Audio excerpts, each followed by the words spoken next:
Assalamu alaikum everyone. This is Anusha Yunus with registration number 21TE46. Now today I am going to explain lab number 4 of our course Digital Signal Processing. The title of our lab is Analyze Discrete Time LTI System, that is Linear Time Invariant System. The objective of this lab is to analyze discrete time linear or time invariant, that is LTI system. If we are talking about LTI system,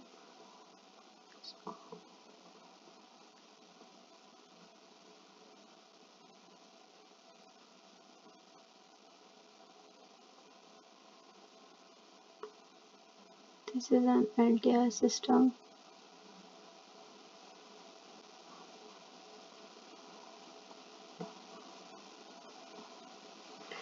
So basically this system transforms input to an output. The input is in the form x of t and it produces an output in the form y of t.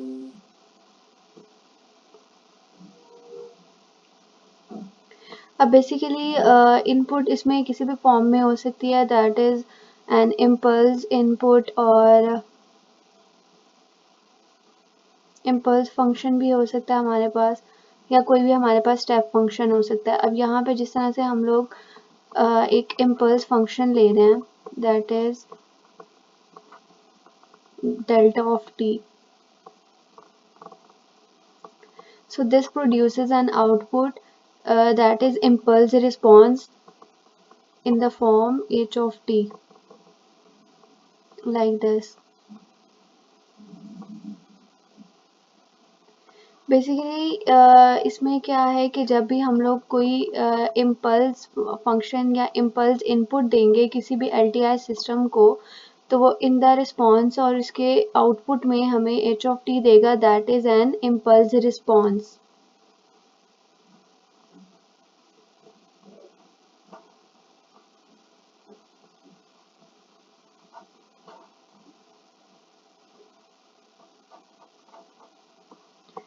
And this is impulse input.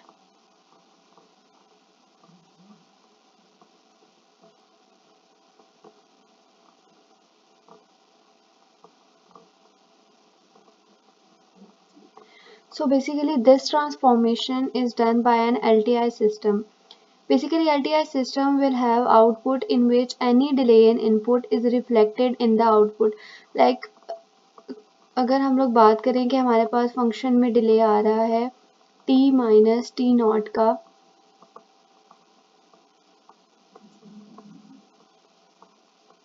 Like इसमें हमारे पास कोई भी यहाँ पे हमने एक input signal लिया that is x of T, और इसमें हम लोग कह रहे हैं कि हमारे पास डिले आया है टी नॉट का. तो इन द रिस्पॉन्स और इसके रिस्पॉन्स में हमारे पास जो आउटपुट होगी उसमें भी हमारे पास उतना ही डिले आएगा जितना हमारे पास इनपुट में डिले आया है, that is T minus T not. Similarly, it also follow the principle of superposition, that is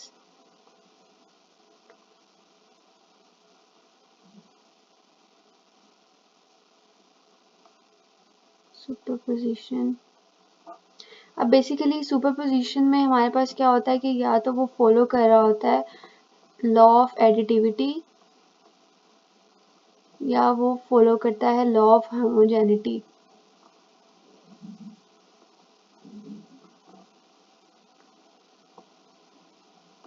so basically अगर हमारे पास ये सिग्नल दो लॉज को ओबे कर लेता है तो हम लोग कहते हैं कि वो सिग्नल सुपरपोजिशन स्टेट में, या फिर वो सिग्नल लिनियरिटी वो प्रूफ कर देता है. So basically this is all about LTI system. इसमें अगर हम थ्योरी में देखें तो यही सब चीज़ें हमारे पास बताई हुई हैं कि what is the response of an LTI system. Like इसमें हमारे पास ये जो प्रॉपर्टी हमें बताई हुई है ये हमारे पास बेसिकली कॉन्वोल्यूशन प्रॉपर्टी है. लाइक अगर हम लोग यहाँ पे इनपुट में कोई दो सिग्नल देते हैं that is an h of n and x of n, तो आउटपुट में हमारे पास y of an LTI system is given by the convolution sum. Like अगर हम लोग इनपुट में कोई भी दो सिग्नल्स देते हैं, that is h of n and x of n, तो हमारे पास आउटपुट में वो उसको कॉन्वोल्यूशन सम उसका ये होगा. So basically this is the formula of convolution. So this is all about an LTI system. So now let's move on to the first task, which is task number A, that is how will you differentiate between a signal and a system? Explain the key characteristics of each and provide examples to illustrate their roles in the context of signal processing. So basically in the context of signal processing, a signal and systems are fundamental concepts that work together to manipulate and analyze information. Basically, signals come from sensors, or we can say that signals are vectors.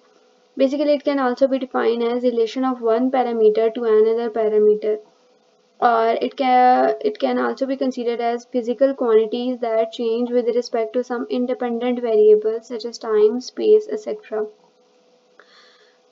When probability is less than 1, we can say that it is a signal because we are uncertain about future. So this is the example of signal, like एक हम यहाँ पे हमने एक sine function लिया है और उसको हमने एज अ सिग्नल उसकी एग्जांपल बताइए कि लाइक साइन 0 पे उसकी वैल्यू क्या है, साइन 1 पे हमारे पास ये वैल्यू आती है. सिमिलरली साइन यहाँ पे 0 पे वही वैल्यू होगी, लेकिन साइन 270 पे हमारे पास -1 आ गया, तो सिग्नल हमारे पास नीचे आ गया. So basically it is the relation of one parameter to another parameter. Now we are talking about signal characteristics. So basically the characteristics of signal are amplitude, frequency, phase, duration and waveform shape. Amplitude में हमारे पास ये है कि जो signal जितना total उसकी length होगी, यहाँ पे अब जिस तरह इसकी देखें तो इसका एम्पलीट्यूड हमारे पास बेसिकली 1 है. फ्रीक्वेंसी ये है कि number of oscillations in 1 second और इन 1 साइकिल, जितने नंबर ऑफ, अब यहाँ पे एक साइकिल में हमारे पास जितनी ऑसिलेशंस हो रही हैं that are included as or that can referred as frequency. Phase is basically an angle, जिस एंगल से वो स्टार्ट हो रही है जहाँ पे वो एंड होगा, वो हमारे पास बेसिकली फेज है. ड्यूरेशन, उसमें कितना ड्यूरेशन आ रहा है, और वेव फॉर्म शेप, उस वेव फॉर्म की शेप कैसी है. Then moving to the system. Basically, a system is a physical or mathematical entity that operates on signals to perform a certain task or produce a desired output. Like अभी जिस तरह से हमने discuss किया था कि कोई भी हमारे पास इनपुट सिग्नल है, उसको जब हम किसी भी सिस्टम में से पास करवाते हैं तो हमारे पास एक आउटपुट सिग्नल प्रोड्यूस होता है. एंड दैट इनपुट सिग्नल अब वो जो इनपुट सिग्नल है वो किसी भी हमारे पास फॉर्म में हो सकता है, that is an impulse signal और स्टेप सिग्नल. अगर इम्पल्स सिग्नल होगा तो हमारे पास आउटपुट में इम्पल्स रिस्पॉन्स आएगा, लेकिन अगर हमारे पास इनपुट सिग्नल में स्टेप सिग्नल आ रहा है तो आउटपुट में हमारे पास स्टेप रिस्पॉन्स आएगा.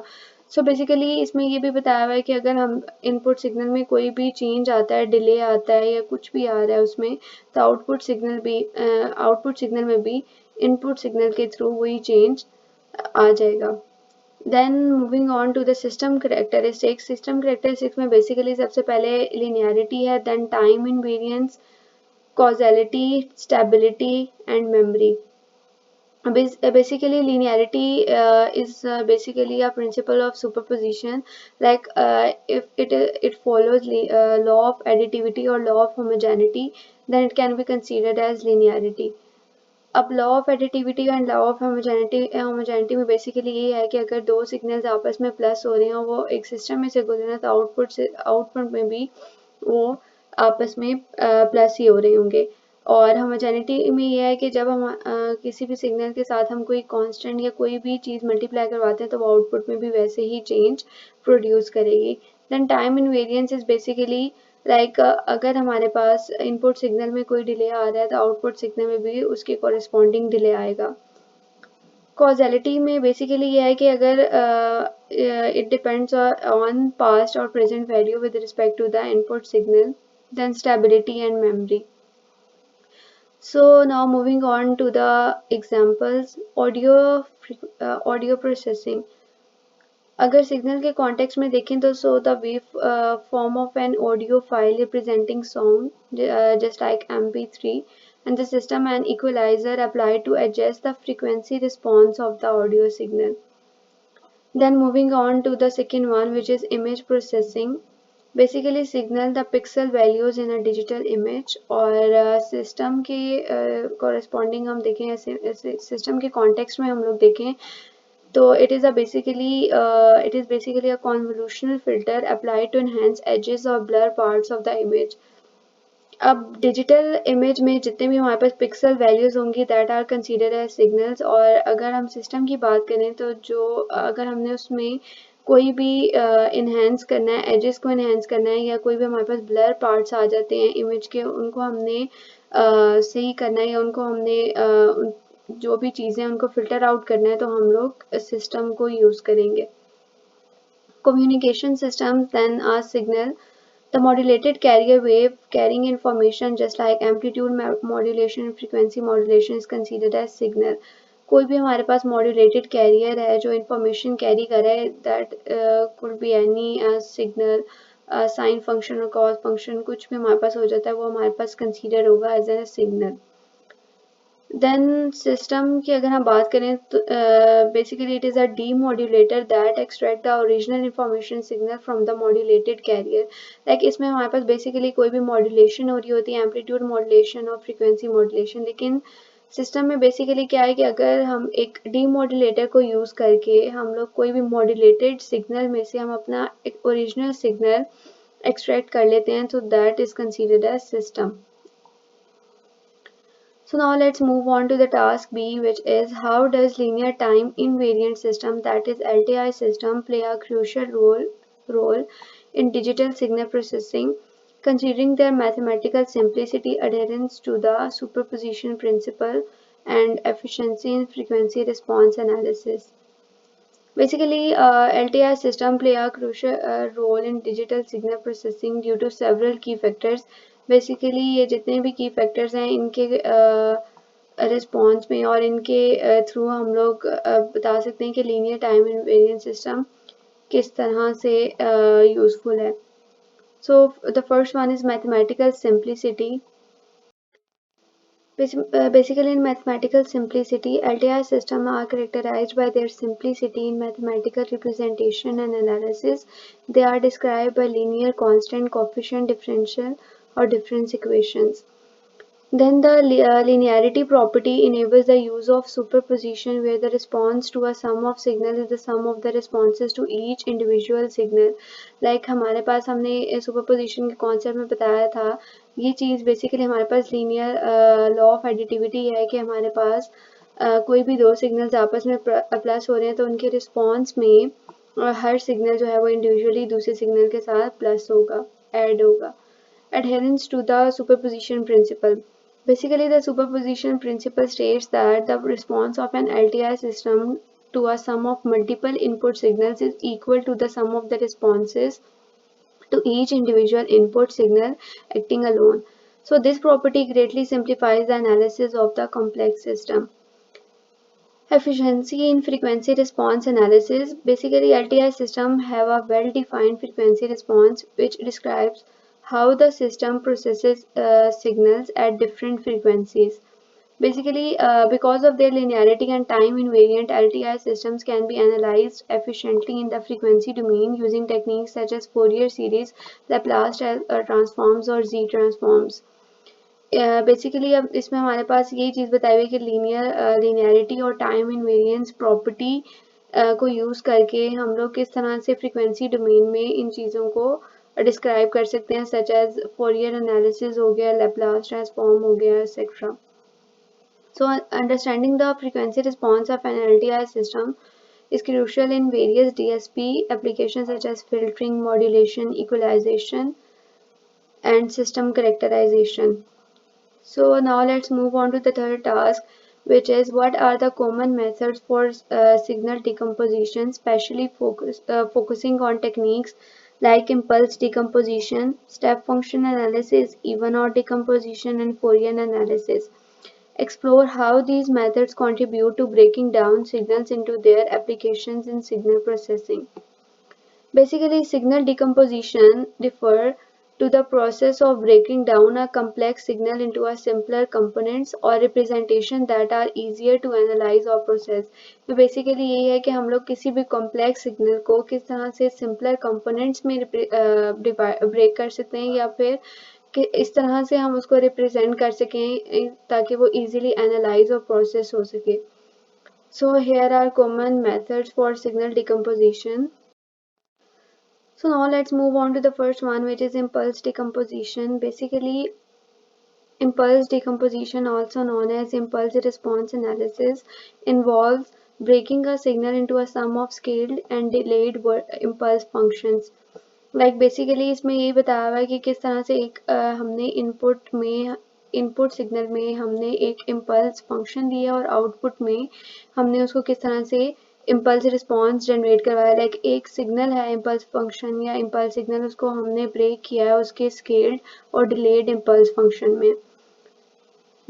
So the next one is step function analysis. Basically, step function analysis involves breaking a signal into a sum of step functions or unit step functions.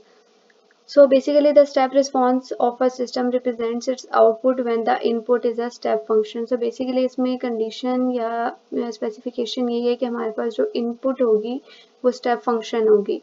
Then even odd decomposition. So in even odd decomposition involves breaking down a signal into its even and odd components. So the even component of the signal is symmetric about y-axis while the odd component is anti-symmetric about the y-axis. So basically इसमें भी वही condition है कि हमारे पास किस तरह से हम लोग इवन और ऑड जो फंक्शंस हैं उनको कन्वर्ट करते हैं या उनको ब्रेक करते हैं इवन ऑड कंपोनेंट्स में. लाइक कोई भी हमारे पास सिग्नल है हम किस तरह से उसको इवन ऑड कंपोनेंट्स में डिवाइड करते हैं, that is included in even odd decomposition. So basically इसमें हमारे पास डिफरेंट फार्मूलाज इंक्लूड हैं जिससे हम लोग फाइंड कर सकते हैं. Then Fourier analysis. Basically, Fourier analysis involves breaking a signal into a sum of sinusoidal components with different frequencies, phases and amplitude. इसमें different हमारे पास signals होंगे या different sinusoidal components हैं जिनकी different frequencies होंगी, उनके different angles होंगे that are considered as phases and amplitude.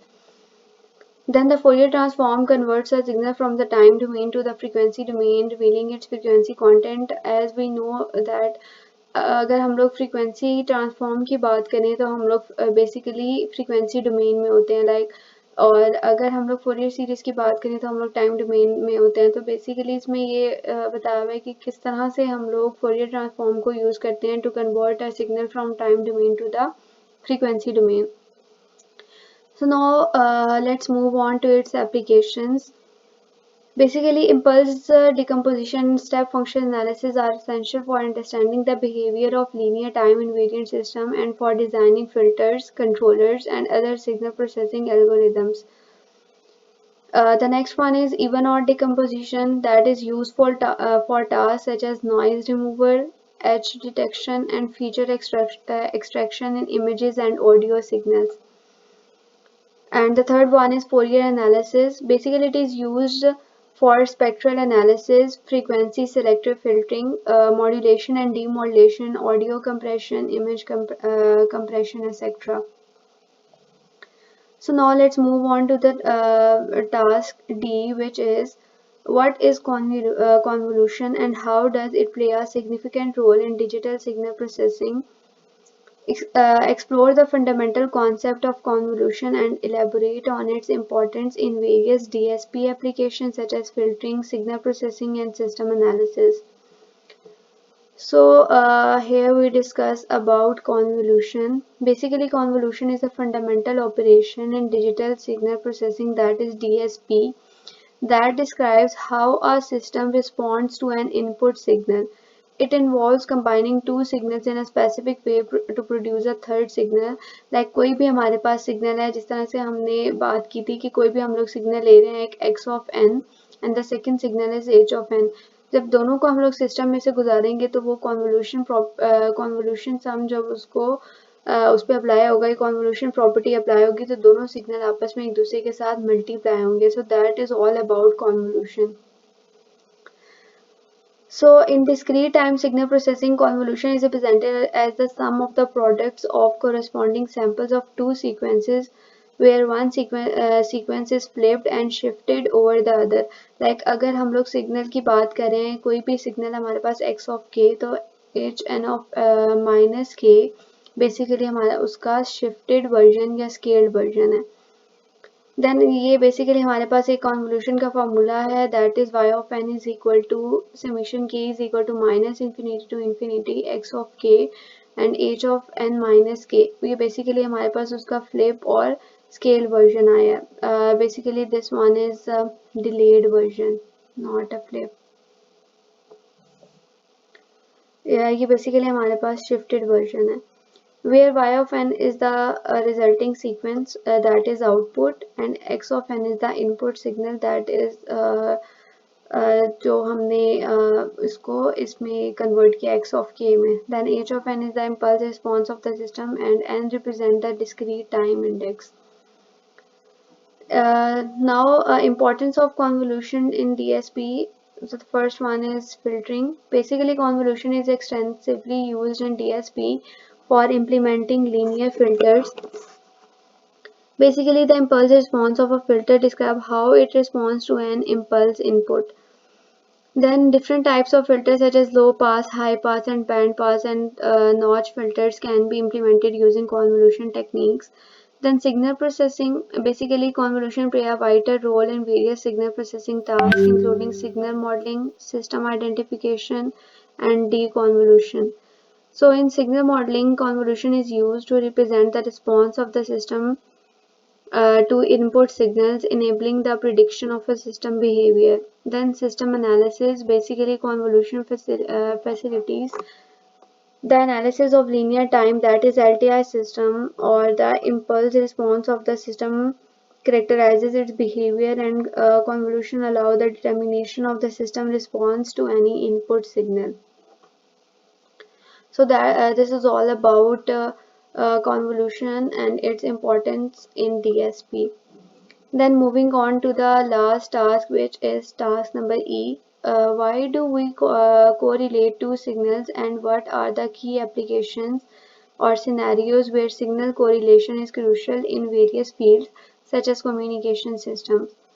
Basically, signal correlation is a mathematical operation used to measure the similarity between two signals as a function of their relative time or spatial displacement. Basically अगर हम लोग signal correlation की बात करें तो correlation में basically हम लोग सिमिलैरिटी को फाइंड कर रहे होते हैं between two different signals.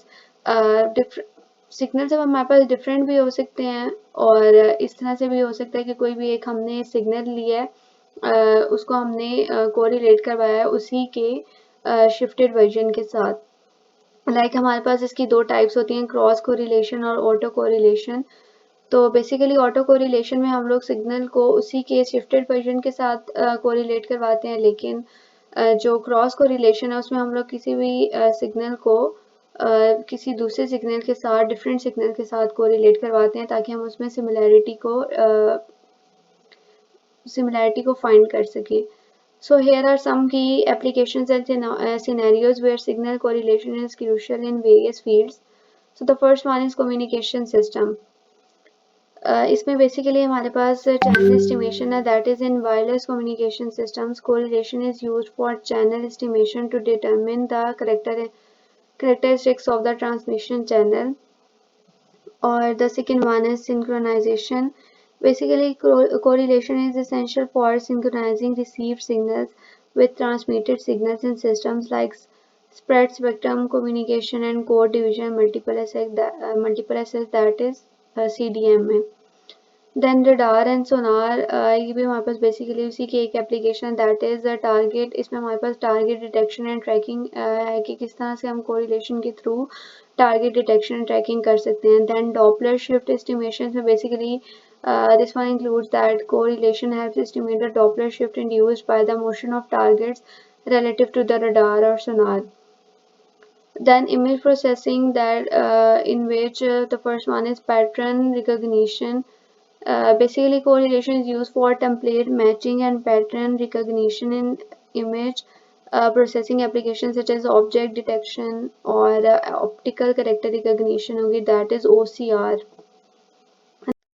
It is also an application of signal correlation. Then biomedical signal processing, like medical में इनकी कौन सी applications हैं, किस तरह से use हो रहा है, that is electrocardiography, that is ECG, and EMG, that is electromyography.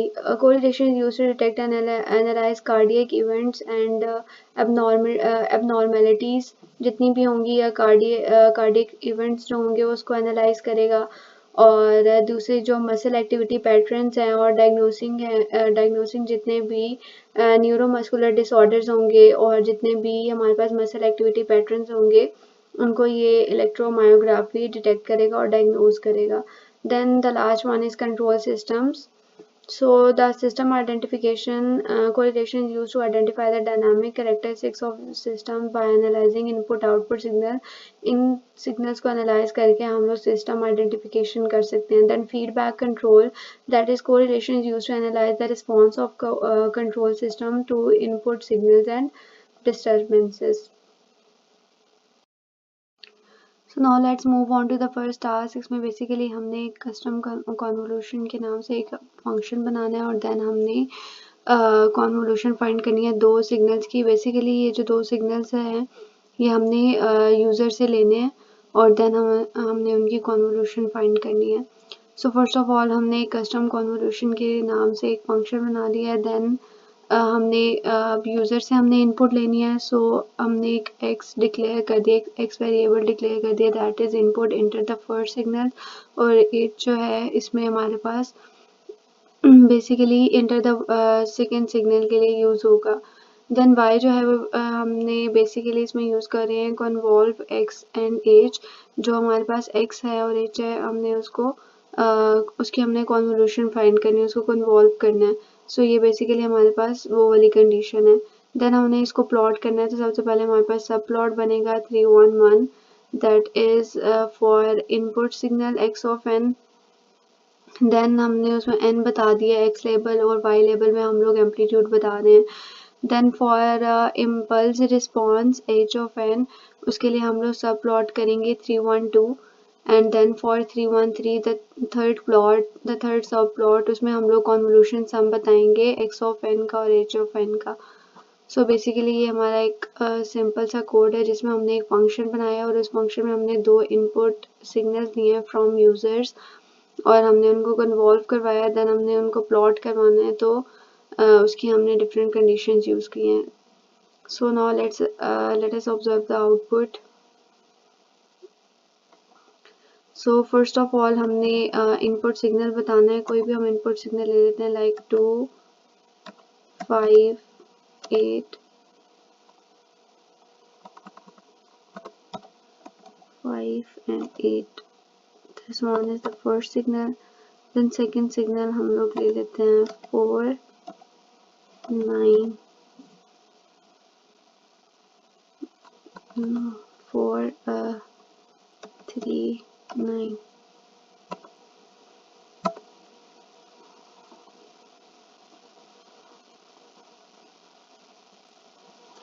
So now let's see, this is the output, this one is the input signal x of n, and this is the impulse response, the second signal h of n, and this is the convolution sum of.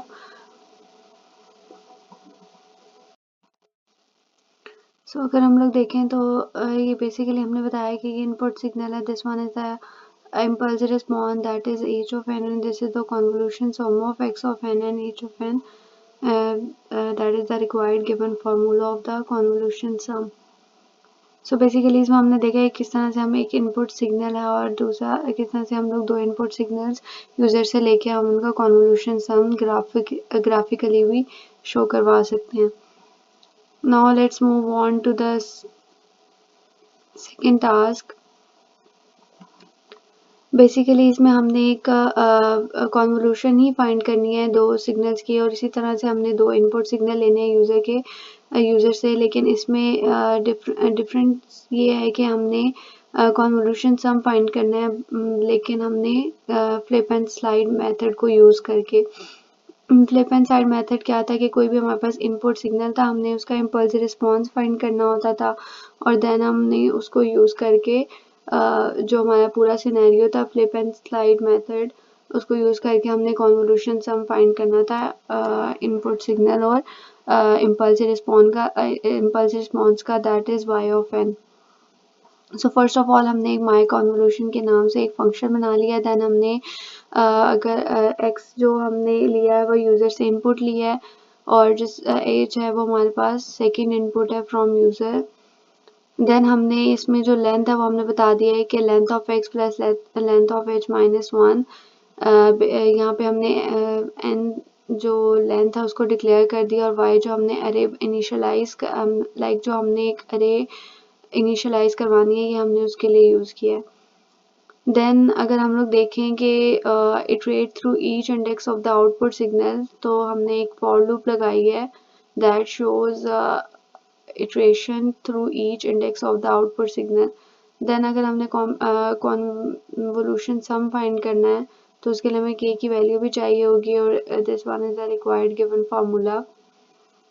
Then आगे हमने उसको display करवाना है, तो सबसे पहले हमने उसको ये जो था ये basically flip and slide method का फार्मूला था, सो उसको हमने यूज़ किया। देन हमने डिस्प्ले करवाना है तो सबसे पहले हमने कॉन्वोल्यूशन रिजल्ट को डिस्प्ले करवाना है और देन हमने सबसे पहले ये होगा कि हम लोग हर इंडेक्स पे कॉन्वोल्यूशन सम को देखेंगे कि लाइक इंडेक्स 1 पे क्या है, इंडेक्स 2 पे क्या है, इंडेक्स 3 पे क्या है and so on, and then हमने कॉन्वोल्यूशन रिजल्ट डिस्प्ले करवाना है। So now let us observe the output। यार अब ये हमारे पास पहली जो इनपुट है वो मांग रहे हैं, तो हम लोग उनको दे देते हैं 1 2 and 3 4, एंटर 5 6 7 8।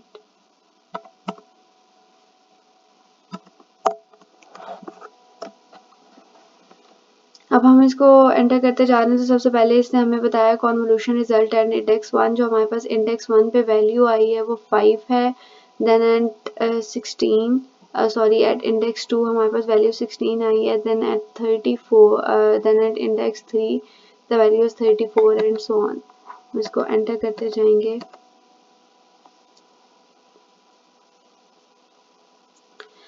अब इस तरह से ये बेसिकली हमें बता रहे हैं कि इंडेक्स 1 पे हमारे पास इंडेक्स 1 से लेके इंडेक्स 7 तक हमारे पास डिफरेंट वैल्यूज़ आएंगे और उनको हम लोग कॉन्वोल्यूशन रिजल्ट में और बेसिकली इन सबको कंबाइन करके हमारे पास कॉन्वोल्यूशन रिजल्ट ये आया है।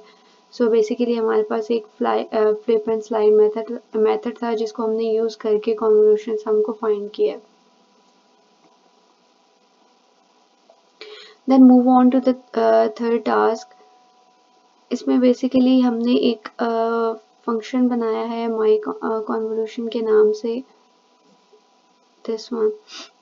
ओके, अब हमने यहाँ पे एक माई कॉन्वोल्यूशन के नाम से एक फंक्शन बनाया है that is x n x h and n h. Basically अगर हम लोग बिगनिंग और एंडिंग इंडिसेस की बात करें कॉन्वोल्यूशन आउटपुट में, तो हम लोग ये वाला फंक्शन और ये वाली कंडीशंस को यूज़ कर सकते हैं। N y b is the basically the beginning index of the y and the e is the ending index of y। so basically हमारे पास क्या था कि beginning index है तो वो 1 1 होगा और ending index जो हमारे पास length of x जहाँ पे ख़त्म हो रही है वहाँ पे वो ending index होगा। so ये कहाँ तक इटरेट करेगा from beginning to ending index। और then हमने अगर convolution परफॉर्म करनी है y की, वो हमने यूज़ कर दिया convolution of x and h। तो बेसिकली x और h का जो कॉन्वोल्यूशन हमारे पास y की इक्वल होगी। देन हमने इसको एक फंक्शन हमने बनाया था तो हमने इसको माई कॉन्वोल्यूशन के नाम से सेव कर दिया। देन नेक्स्ट फाइल में हमने h जो था वो हमने डिक्लेयर कर दिया, बता दिया दैट इज़ 2 3 -1 2 5 एंड -4 और x भी हमने बता दिया है कि उसकी वैल्यूज़ ही हैं। देन ओरिजिन इंफॉर्मेशन हमने बता दिया कि that is 0 to length of h -1। Like अगर हम लोग जिस तरह से हमने पिछले केसेस में n की बात की थी और k की बात की थी, तो हमने ये कहा था कि वो जितनी उनकी लेंथ है उसमें अगर हम लोग एक माइनस कर देंगे तो वो वहाँ तक इटरेट करेगा। तो इसी तरह इन दो में भी सेम वैसे ही केस है। देन यहाँ पे हमने कॉन्वोल्यूशन सम यहाँ पे फाइंड किया है। बेसिकली इंडिसेस की बात हो रही है तो हम लोग चार उनका कॉन्वोल्यूशन सम फाइंड करेंगे। देन हमने आउटपुट को डिस्प्ले करवाया और जो इंडिसेस होंगे y ऑफ n के वो डिस्प्ले करवाए हैं। Let us observe the output.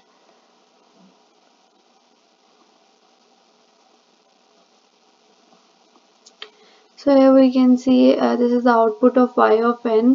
और अगर हम इनकी इंडिसेस की बात करें कि y of n की इंडिसेस क्या है तो ये 0 से 15 तक होंगी। लाइक 0 पे हमारे पास वैल्यू 2 आ रही है, 1 पे 1 आ रही है, 2 पे -4, 3 पे 17 एंड 4 पे 42 एंड सो ऑन, और 15 पे हमारे पास वैल्यू आ रही है -32।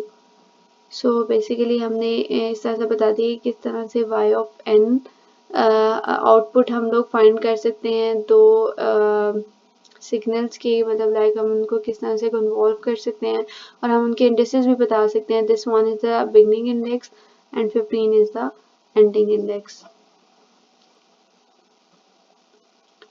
So now let's move on to the last task. इसमें भी बेसिकली हमने h बता दिया है, दैट इज इम्पल्स रिस्पॉन्स, और x भी हमने डिक्लेयर कर दिया है। देन हमने कॉन्वोल्यूशन किस तरह से फाइंड करनी है, दोनों को हमने आपस में मल्टीप्लाई करवाना है। देन यहाँ पे हमने उसकी लेंथ भी बता दी है, that is 0 to length of y - 1। और सबसे पहले जो हमारे पास प्लॉट होगा वो बेसिकली ये y ही प्लॉट होगा जो हम लोग सिंपली कन्वॉल्व कर रहे हैं x और h को, और उसका हमने टाइटल दे दिया है the first one is input signal. और जो दूसरा सब प्लॉट हम लोग ड्रॉ करेंगे या जो दूसरा सब प्लॉट हम बनाएंगे वो इम्पल्स रिस्पॉन्स का होगा, और the third one is the output signal. और इसमें तीसरी कंडीशन ये थी कि अगर हम लोग x सिग्नल जो हमारे पास x सिग्नल है हम उसको शिफ्ट कर देते हैं और h को भी शिफ्ट कर देते हैं तो उसका कॉन्वोल्यूशन सम क्या होगा, उसकी कॉन्वोल्यूशन क्या होगी। तो फर्स्ट ऑफ ऑल हमने x को शिफ्ट कर दिया। देन y को अगर y शिफ्टेड हमने फाइंड करना है तो x ऑफ x शिफ्टेड और साथ हमारे पास इम्पल्स रिस्पॉन्स होगा। और यहाँ पे हमने उसके इंडिसेस के भी बता दिए हैं, that is 0 to length of जो y शिफ्ट हो गया है उसमें हम लोग 1 माइनस कर देंगे। अब इसी तरह जिस तरह हमने पिछले केस में इनपुट सिग्नल उनको शिफ्ट करवा के इनपुट सिग्नल उनको प्लॉट करवाया था, अब इसमें हमने उसकी शिफ्टेड वर्जन्स को प्लॉट करना है। अब हम इसकी आउटपुट देखते हैं क्या आती है। So here we can see this is the shifted version of input signal and this one is the shifted version of the output signal। तो बेसिकली हमारे पास एक ही इनपुट सिग्नल था, इसको हमने कन्वॉल्व करवाया विद द इम्पल्स रिस्पॉन्स, और ये हमारे पास उसकी शिफ्टेड आउटपुट आई है जो वाई शिफ्ट था। जो इनपुट सिग्नल को जब हमने शिफ्ट किया तो वो इस तरह से आ गया, और जब हमने आउटपुट सिग्नल जो हमारे पास कॉन्वोल्यूशन है एक्स शिफ्टेड और इम्पल्स रिस्पॉन्स की, उसकी आउटपुट बेसिकली हमारे पास ये आई है। तो ये बेसिकली हमारे पास सिंपल ही कोड था। इसमें हमने इनपुट सबसे पहले हमने कन्वॉल्व करवाना है कि इनपुट सिग्नल को दैट इज एक्स और उसके साथ इम्पल्स रिस्पॉन्स को, और देन हमने फिर उनके शिफ्टेड वर्जन्स को भी शिफ्टेड वर्जन की भी कॉन्वोल्यूशन ग्राफिकली शो करवानी है। सो बेसिकली आज हमने ये वाले टास्क किए और यहाँ ये हमारा लास्ट टास्क था। यहाँ पे हमारी वीडियो एंड होती है।